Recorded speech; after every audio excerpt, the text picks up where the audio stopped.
اسی لیے شریعت مطہرہ نے زبان کی حفاظت پر کافی زور دیا ہے۔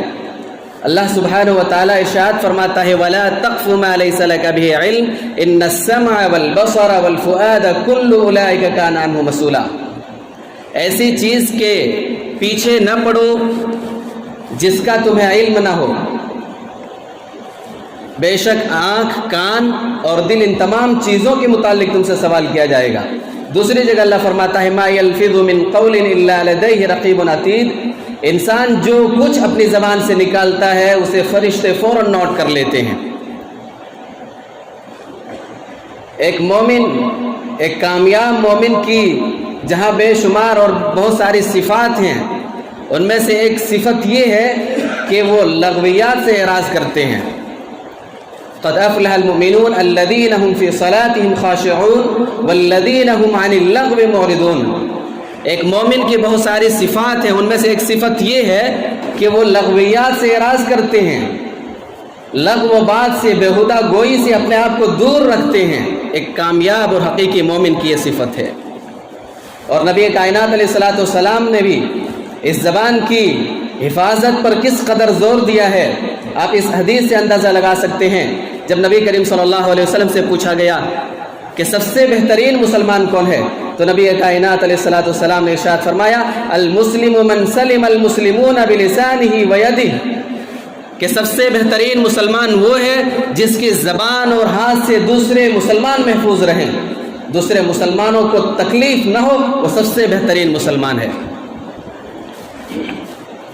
نبی کائنات علیہ الصلوۃ والسلام نے فرمایا کہ بھلائی تمہاری اسی میں ہے کہ تم خاموش رہو، یا تو بات کرنی ہے تو اچھی بات کہو یا پھر خاموش رہو، فَلْيَقُلْ خَيْرًا أَوْ لِيَصْمُتْ۔ حضرت معاذ بن جبل رضی اللہ تعالی عنہما ارشاد فرماتے ہیں کہ میں نے نبی کریم صلی اللہ علیہ وسلم سے پوچھا کہ اللہ کے رسول صلی اللہ علیہ وسلم، کیا جو کچھ ہم اپنی زبان سے نکالتے ہیں وہ ہمارے نامہ اعمال میں لکھ لیا جاتا ہے؟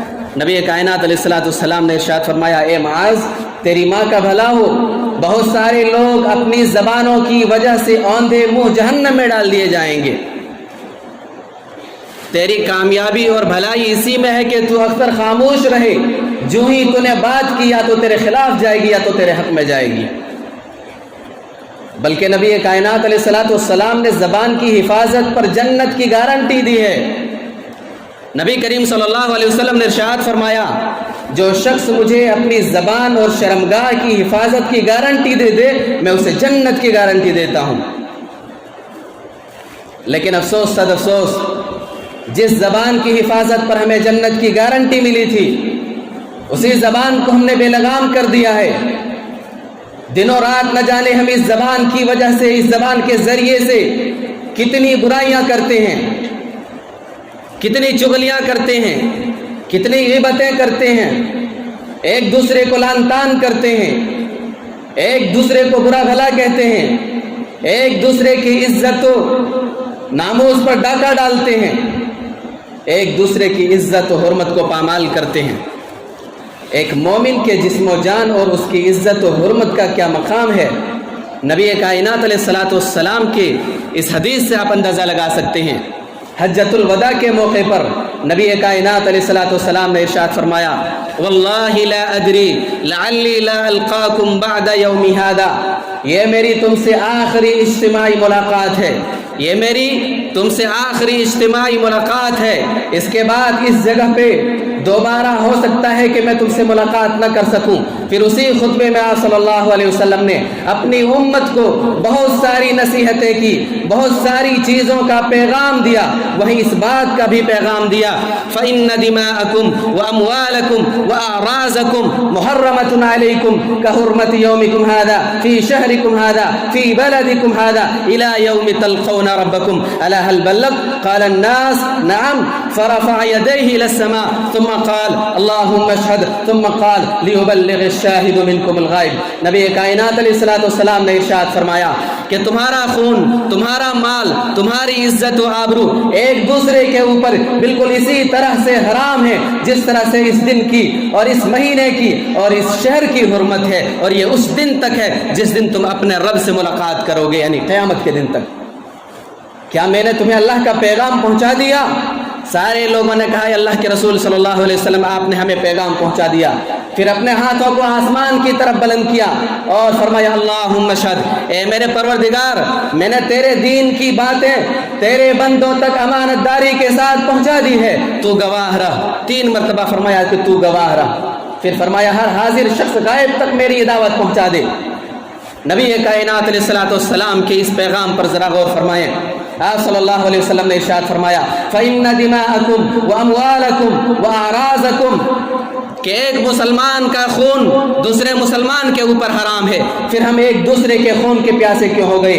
نبی کائنات علیہ الصلوۃ والسلام نے ارشاد فرمایا ایک مسلمان کا مال دوسرے مسلمان کے اوپر حرام ہے، پھر ہم ایک دوسرے کے مال کے خواہاں کیوں ہو گئے؟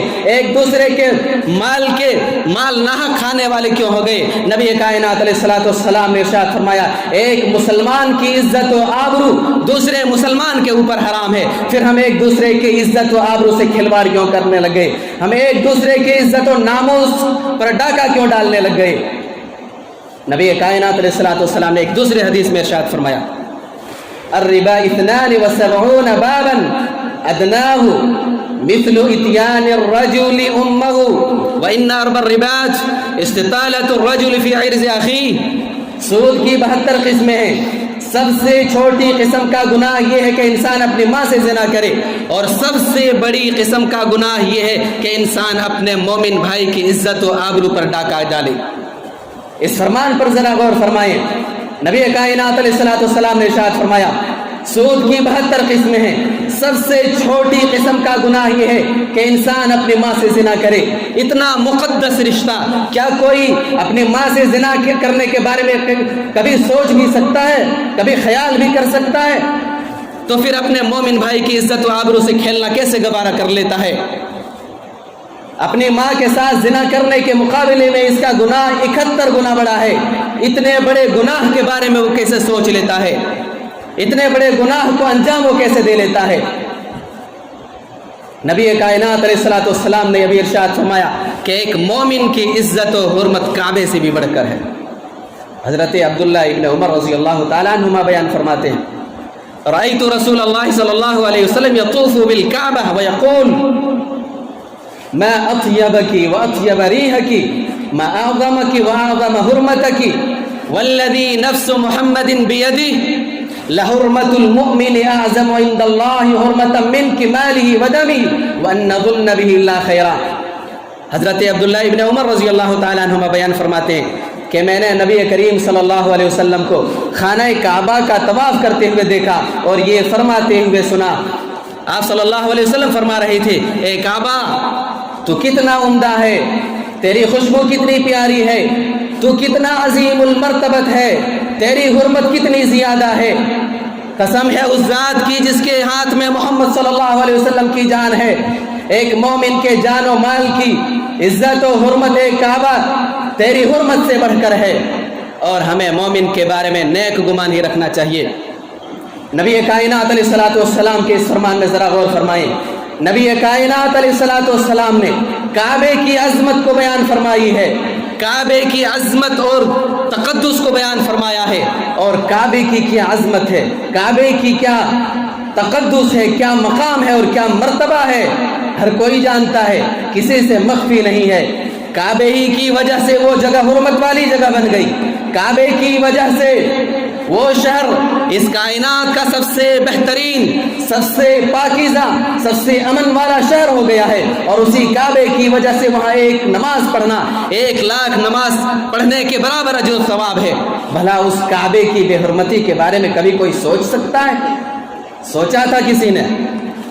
چلا تھا ہاتھیوں کا قافلہ لے کر کے اس کعبے کے بے حرمتی کے لیے، کعبے کو ڈھانے کے لیے چلا تھا، لیکن ان کا حشر کیا ہوا، ان کا انجام کیا ہوا؟ الم تر کیف فعل ربک باصحاب الفیل الم یجعل کیدہم فی تضلیل وارسل علیہم طیرا ابابیل ترمیہم بحجارۃ من سجیل فجعلہم کعصف مأکول۔ اب رہا 60,000 لشکر جرار لے کر کے کعبے کی بے حرمتی کے لیے نکلا تھا، ان کا انجام کیا ہوا؟ رب ذوالجلال والاکرام نے ان کے اوپر پرندوں کے جھنڈ بھیج دیے جن کے چونچوں اور پنجوں میں کنکریاں تھیں، اور وہ کنکریاں چنے یا مسور کے دانے کے برابر تھی.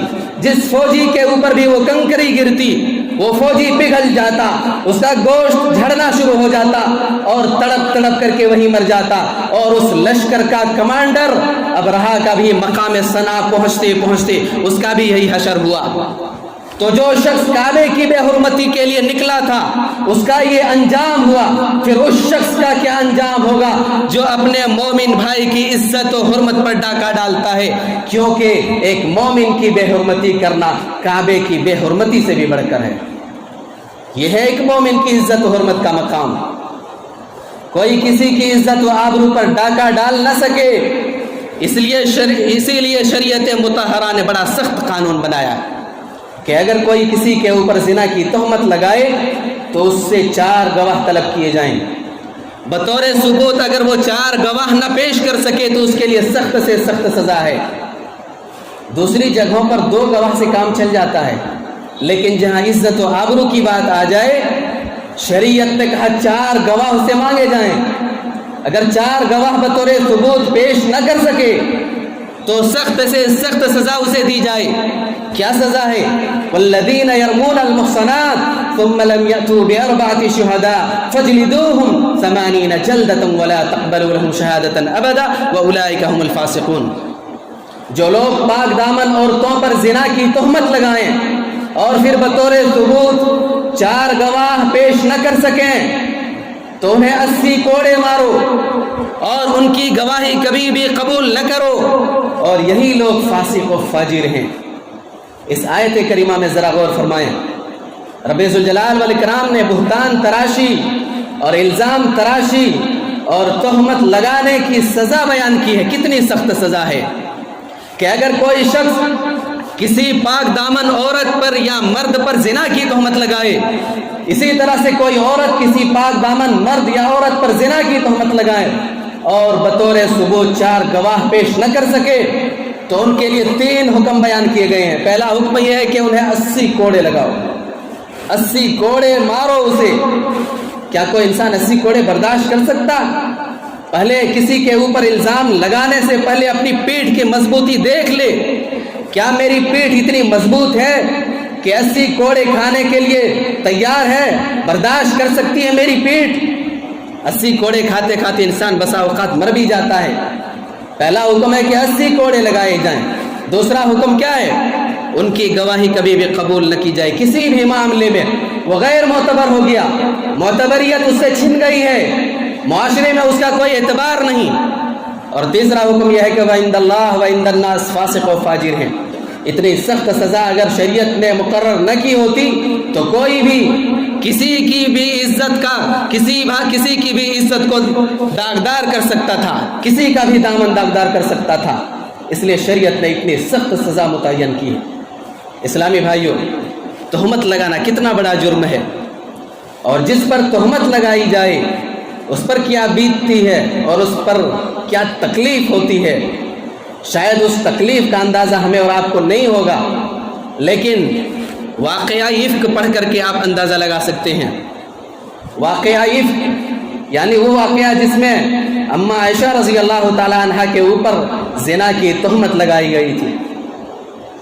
اس واقعے کا ماحصل یہ ہے کہ نبی کائنات علیہ الصلوۃ والسلام کا دستور تھا جب کسی سفر پر جاتے تو بیویوں کے درمیان قرآن اندازی کرتے اور جس بیوی کا نام نکل آتا اس بیوی کو اس سفر میں ساتھ لے کے جاتے.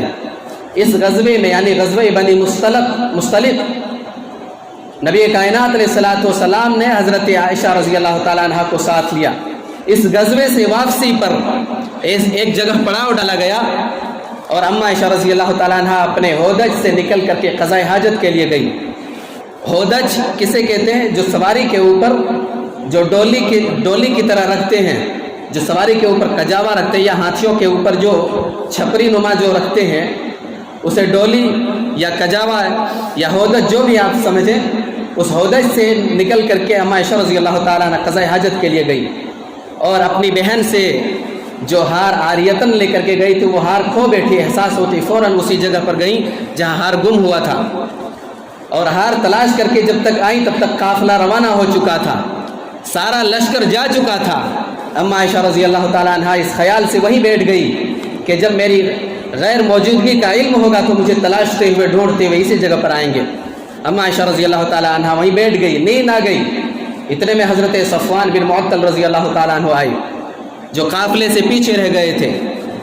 جب ام المومنین صدیقہ رضی اللہ تعالیٰ عنہ کو دیکھا تو ان کی زبان سے نکلا انا للہ و انا الیہ راجعون، اس سے زیادہ انہوں نے کچھ نہیں کہا۔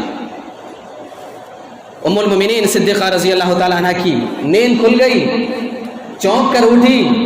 حضرت صفوان بن معطل رضی اللہ تعالیٰ عنہ نے اپنی سواری بٹھائی، جانور بٹھایا اپنا، اور ام المومنین ام عائشہ صدیقہ رضی اللہ تعالیٰ عنہ کو سوار کیا، اور حضرت صفوان بن معطل رضی اللہ تعالیٰ عنہ خود نکیل تھامے ہوئے پیدل چلتے ہوئے لشکر سے جا ملے۔ انہیں جب اس طرح سے آتا ہوا دیکھا تو بہت سارے لوگوں نے اپنے اپنے انداز میں کمنٹ کرنا شروع کر دیا، اور اللہ کا دشمن خبیث عبداللہ بن ابی جو منافقوں کا سردار تھا، اس کے اندر جو نفاق اور حسد کی چنگاری سلگ رہی تھی وہ پوری طرح سے بھڑک اٹھی، اور اما عائشہ رضی اللہ تعالیٰ عنہ پر زنا کی تہمت لگا کر کے پورے مدینے میں مشہور کر دیا۔ نبی کائنات علیہ الصلوۃ والسلام خاموش تھے۔ بہت سارے صحابہ اکرام، چند صحابہ اکرام بھولے بھالے جو تھے، عبداللہ بن ابی اس منافق کے پروپیگنڈے کے شکار ہو گیا۔ نبی کائنات علیہ الصلوۃ والسلام خاموش تھے۔ نبی کائنات علیہ الصلوۃ والسلام وحی کا انتظار کر رہے تھے۔ مسلسل 1 مہینے تک نبی کائنات علیہ الصلوۃ والسلام کافی پریشان رہے۔ جب ایک لمبے عرصے تک وحی نہیں آئی تو حضرت عائشہ رضی اللہ تعالیٰ عنہ سے علیحدگی کے تعلق سے اپنے خاص صحابہ اکرام سے مشورہ لیا۔ حضرت علی رضی اللہ تعالیٰ عنہ نے اشاروں میں صراحت کیے بغیر مشورہ دیا کہ آپ ان سے علیحدگی اختیار کر لیں اور کسی اور دوسری عورت سے شادی کر لیں۔ وہیں پہ حضرت اسامہ رضی اللہ تعالیٰ عنہ نے یہ مشورہ دیا کہ آپ انہیں اپنی زوجیت ہی میں رکھیں، ان سے علیحدگی اختیار نہ کریں، اور کافروں اور مشرکوں اور منافقوں اور دشمنوں کی باتوں پر کان نہ دھریں۔ ادھر اما عائشہ رضی اللہ تعالیٰ عنہ کا یہ حال تھا کہ غزوے سے واپس آتے ہی بیمار پڑ گئی، مسلسل 1 مہینے تک بیمار رہی، انہیں اس تہمت کے بارے میں کچھ بھی علم نہیں تھا۔ ایک رات اتفاق سے ام مستح رضی اللہ تعالیٰ عنہ کے ساتھ قضاء حاجت کے لیے جا رہی تھی۔ اتنے میں ام مستح رضی اللہ تعالیٰ عنہ چادر میں پھسل کے گر جاتی ہیں اور اپنے بیٹے کو بد دعا دیتی ہیں۔ اما عائشہ رضی اللہ تعالیٰ عنہ پوچھتی ہے کہ آپ اپنے بیٹے کو بد دعا کیوں دے رہی ہیں؟ تو ام مستح رضی اللہ تعالیٰ عنہ کہتی ہے کہ وہ بھی پروپیگنڈے کے جرم میں شریک ہے۔ پوچھتی ہیں کہ کون سا پروپیگنڈا، کیا معاملہ کیا ہے؟ تو ام مستح رضی اللہ تعالیٰ عنہ پورا سارا واقعہ سنا دیتی ہے، تہمت کا سارا واقعہ سنا دیتی ہے۔ اما عائشہ رضی اللہ تعالیٰ عنہ کو جب اتنی بڑی تہمت کے بارے میں اپنے متعلق علم ہوا تو وہیں سے لوٹ گئی، نبی کائنات علیہ الصلوۃ والسلام سے اجازت لے کر کے اپنے ماں باپ کے گھر چلی گئی تاکہ اس خبر کی تحقیق کرے کہ واقعتاً پورے مدینے میں یہ تہمت پھیل گئی ہے میرے تعلق سے۔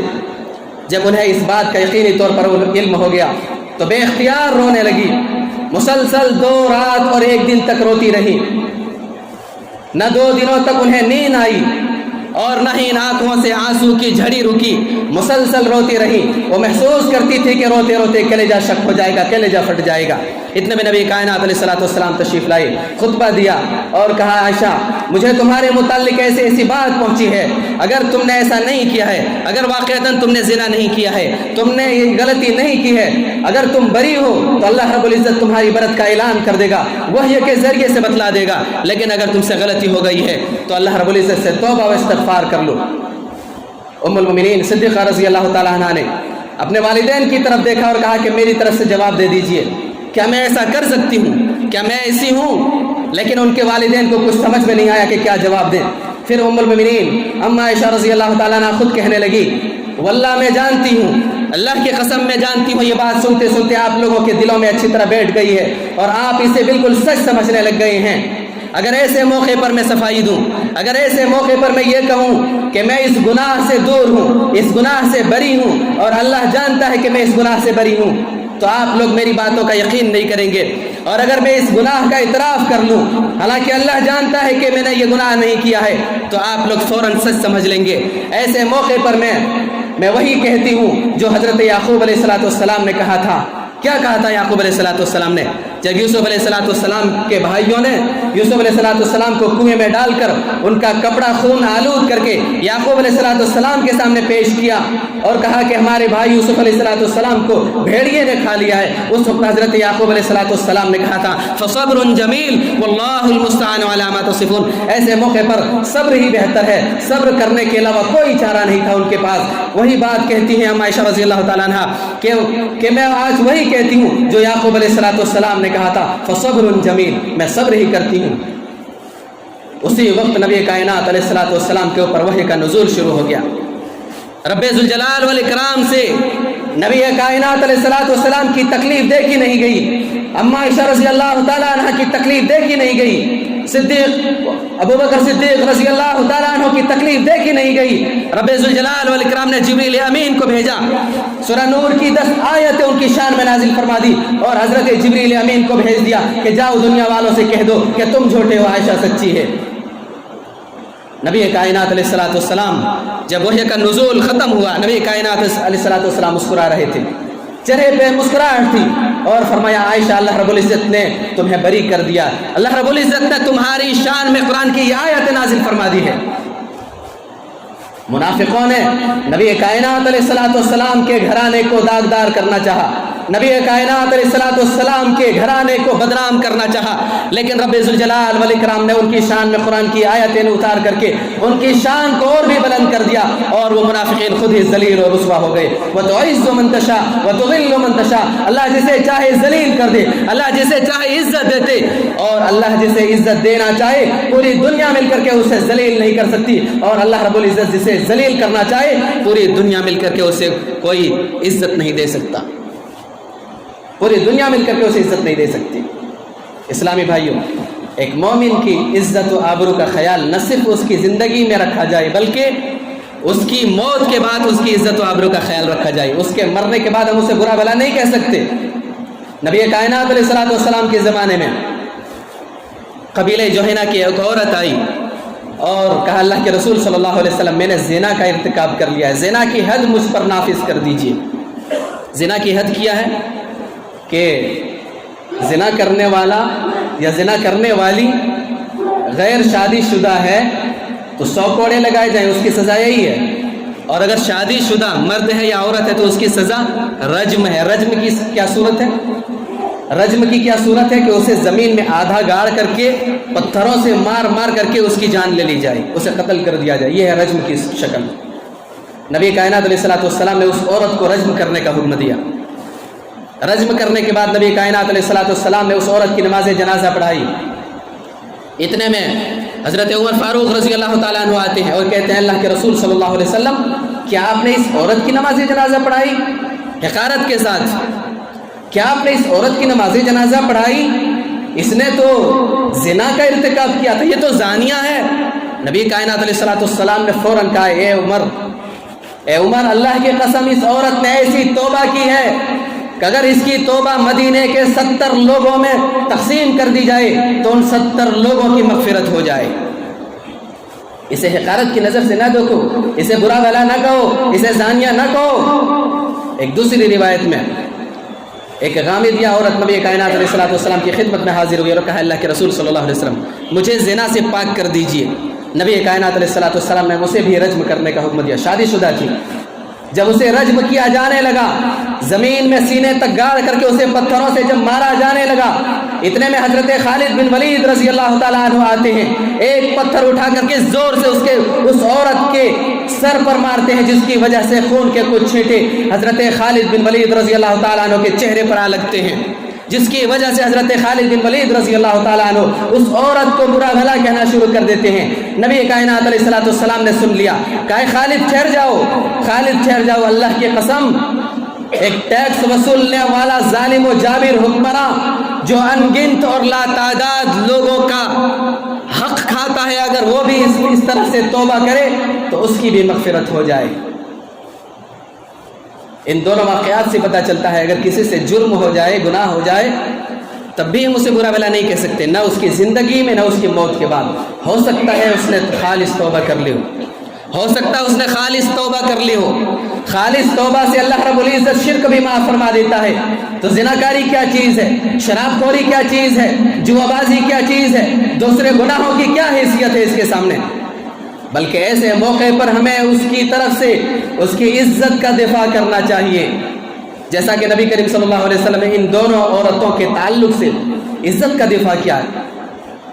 ہمیں عزت کا دفاع کرنا چاہیے اس مومن بھائی کی طرف سے، اور ایک مومن اور صاحب ایمان کی عزت کا دفاع کرنا بہت بڑی فضیلت کی بات ہے۔ من رد عن عرض اخیہ رد اللہ عن وجہ النار یوم القیامہ، جس نے کسی مومن بھائی کی عزت کا دفاع کیا، اللہ رب العزت قیامت کے دن اس کے چہرے سے جہنم کی آگ کو ہٹا دے گا۔ دوسری روایت میں نبی کریم صلی اللہ علیہ وسلم نے ارشاد فرمایا، من ستر مسلما سترہ اللہ یوم القیامہ، جس نے اپنے مومن بھائی مسلمان بھائی کے عیوب پر پردہ ڈال دیا، کل قیامت کے دن رب ذوالجلال والاکرام اس کے گناہوں پر پردہ ڈال دے گا۔ ہم میں سے کون ہے جس سے گناہ نہ ہوا ہو، یا جس سے گناہ نہ ہوتا ہو، غلطی نہ ہوتی ہو؟ کیا کوئی انسان پسند کرتا ہے کہ میرے گناہ کا علم دوسروں کو ہو جائے؟ کیا کوئی پسند کرتا ہے کہ میرے گناہوں کا علم دوسروں کو ہو جائے، دوسرے لوگ جان جائیں میرے گناہوں کے بارے میں؟ کیا کوئی پسند کرتا ہے؟ نہیں پسند کرتا ہے، کیونکہ اسے اپنی عزت و آبرو کا ڈر اور خوف ہے۔ دنیا میں ذلت و رسوائی اٹھانی پڑے گی، لیکن اس آخرت کی ذلت و رسوائی کے بارے میں کبھی سوچا ہے؟ جہاں اول تا آخر حضرت آدم علیہ السلام سے لے کر کے قیامت تک آنے والے تمام لوگ موجود ہوں گے، اگر ان سارے لوگوں کے موجودگی میں اگر بتا دیا جائے کہ فلاں ابن فلاں نے فلاں گناہ کیا تھا، فلاں ابن فلاں نے فلاں گناہ کیا تھا، اس وقت کی ذلت و رسوائی کا کیا عالم ہوگا؟ اگر آپ چاہتے ہیں کہ آخرت کی ذلت و رسوائی جو کہ حقیقی ذلت و رسوائی ہے، اس ذلت و رسوائی سے اگر آپ بچنا چاہتے ہیں تو اس دنیا میں اپنے مومن بھائی کی عزت و آبرو کا خیال رکھیں، اس کے عیب پر پردہ ڈال دیں۔ لیکن کیا ہم ایسا کرتے ہیں؟ نہیں، ایسا نہیں کرتے، ہرگز نہیں۔ اگر ہمارے پاس کوئی چیز پہنچتی، کوئی خبر پہنچتی، تحقیق کیے بغیر اسے بڑے اہتمام کے ساتھ ہم دوسروں تک پہنچاتے ہیں۔ ہمیشہ ہماری یہ زبان اپنے مومن بھائی کے ذکر شر سے تر رہتی ہے، ہمیشہ ہم اپنی اس زبان سے کسی نہ کسی کی برائی بیان کرتے رہتے ہیں، اور خدا نخواستہ کسی کے متعلق کوئی ایسی بات پہنچ جائے تو اسے ہم ایسا ذلیل کرتے ہیں، ایسا ذلیل کرتے ہیں کہ بلا بسا اوقات انسان اپنی ذلت و رسوائی برداشت نہیں کر پاتا اور خودکشی کرنے پر مجبور ہو جاتا ہے۔ ایسا ذلیل ہم اسے کرتے ہیں کہ اسے خودکشی کرنے پر مجبور کر دیتے ہیں۔ کون ہے ہم اسے ذلیل و رسوا کرنے والے؟ کون ہے ہم اسے ہرٹ کرنے والے؟ کون ہے ہم اسے برا بھلا کہنے والے؟ کون ہے ہم اس کی عزت و آبرو پر ڈاکہ ڈالنے والے؟ ہو سکتا ہے اس نے خالص توبہ کر لی ہو سکتا ہے اللہ کے نزدیک اس کا مقام اور مرتبہ بلند ہو گیا ہو سکتا ہے اس کی تنہائیاں ہماری تنہائیوں سے بہتر ہو۔ ہم کون ہوتے ہیں اسے ذلیل و رسوا کرنے والے؟ اسلامی بھائیوں، ایک مومن کی عزت و آبرو پر ڈاکہ ڈالنا یہ حقوق العباد سے تعلق رکھتا ہے، اور حقوق العباد حقوق اللہ سے بھی خطرناک ہے، حقوق اللہ سے بھی خطرناک ہے حقوق العباد۔ اگر ہم نے کسی کی عزت و آبرو پر ڈاکہ ڈالا ہے، کسی کو بدنام کیا ہے، کسی کی غیبت کی ہے، کسی کی چغلیاں کی ہے، کسی پر الزام تراشی کی ہے، کسی کے اوپر ظلم و زیادتی کی ہے، تو کل قیامت کے دن رب ذوالجلال والاکرام ہماری ساری نیکیاں ان لوگوں کو دے دے گا اور ہم مفلس ہو جائیں گے۔ نبی کائنات علیہ الصلوۃ والسلام نے ارشاد فرمایا، اتدرون ما المفلس؟ صحابہ اکرام سے پوچھا کہ جانتے ہو مفلس کسے کہتے ہیں؟ نبی کائنات علیہ صحابہ اکرام نے فرمایا، عرض کیا اللہ کے رسول صلی اللہ علیہ وسلم، ہمارے نزدیک تو مفلس وہ ہے جس کے پاس مال و متاع اور سامان نہ ہو، جائیداد نہ ہو۔ نبی کائنات علیہ الصلوۃ والسلام نے ارشاد فرمایا، ان المفلس من امتی من یاتی یوم القیامۃ بصلاۃ وصیام وزکاۃ ویاتی قد شتم هذا وقذف هذا واکل مال هذا وسفك دم هذا وضرب هذا فیؤتى هذا من حسناته فان فنيت حسناته قبل ان يقضى ما اخذ عليه من خطاياهم فطرحت عليه ثم طرح في النار، رواه مسلم۔ نبی کائنات علیہ الصلوۃ والسلام نے ارشاد فرمایا، میری امت کا مفلس وہ ہوگا جو من یاتی یوم القیامت بصلاۃ وصیام، بہت ساری نمازوں کا ثواب، بہت سارے زکوٰۃ کا ثواب، بہت سارے روزے کا ثواب لے کر کے آئے گا، بہت ساری نیکیاں اس کے پاس ہوں گی، لیکن ویاتی قد شتم ھذا، کسی کو گالی دی ہوگی، وقذف ھذا، کسی کی عزت و آبرو سے کھلواڑ کیا ہوگا، کسی کے اوپر زنا کی تہمت لگائی ہوگی، وَأَكَلَ مَالَ ھذا، کسی کا مال ناحق کھایا ہوگا، وَسَفَكَ دَمَ ھذا، کسی کا خون بہایا ہوگا، وَضَرَبَ ھذا، کسی کو تھپڑ مارا ہوگا، اللہ رب العزت کو اس کی ساری نیکیاں، جس کو اس نے تھپڑ ماری تھی، جس پر الزام لگایا تھا، جس کو گالی دی تھی، ان سارے مظلوموں کے درمیان اس کی ساری نیکیاں بانٹ دی جائے گی، مفلس ہو جائے گا، ساری نیکیاں ختم ہو جائے گی۔ فَطُرِحَتْ عَلَيْهِ ثُمَّ طُرِحَ فِي النَّارِ، اللہ رب العزت پھر اسے کیا کرے گا؟ اوندھے منہ اسے جہنم میں گھسیٹ کر کے ڈال دے گا۔ تو یہ ہے ایک مومن کی عزت و آبرو پر ڈاکہ ڈالنے والے کا انجام، ساری نیکیاں ختم ہو گئی، جہنم میں چلا گیا۔ یہ ہے ایک مومن کی عزت و آبرو پر ڈاکہ ڈالنے والے کا انجام۔ اللہ رب العزت سے دعا کرتے ہیں رب ذوالجلال والاکرام تو ہمیں ایک مومن بھائی کی عزت کا محافظ بنا دے، ان کے عزت و آبرو کا خیال رکھنے والا بنا دے۔ رب ذوالجلال والاکرام ہم میں سے جو پریشان حال ہیں ان کی پریشانیوں کو دور فرما دے، جو بیمار ہیں ان کو شفائے کاملہ عاجلہ عطا فرما دے۔